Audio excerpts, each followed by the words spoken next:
Assalomu alaykum do'stlar. Hammalar yaxshimisizlar? Hozir mana 5 yoshli, 6 yoshli shaftollarimizni kesishni boshladik. Mevani mayda qilib qo'yapti mana.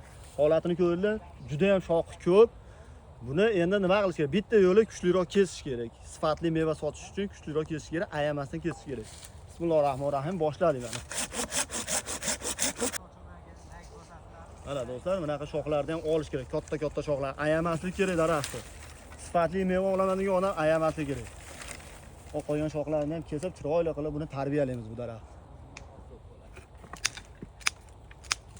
Mana shunaqli chilpi chiqish kerak do'stlar, shoxlarini chiroyli qilib kesish kerak.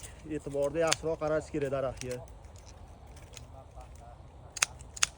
O'shanda sifatli yirik meva olasizlar. U kesmasdan shoxni ko'pgina qo'yib qo'ysalar, mevadan qizg'anib, sifatli mevani olib sotalmay yuraverasizlar.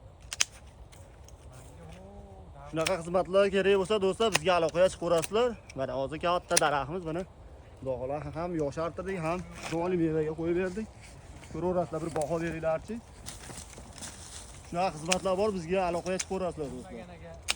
Bizni yo'qotmaslik uchun podpiska bo'lib qo'ysalar, shunaqa videolar qo'yib boramiz, kun davomida ko'raverasizlar. Mana daraxtimizni mana chiroyli qilib kesib qo'ydik.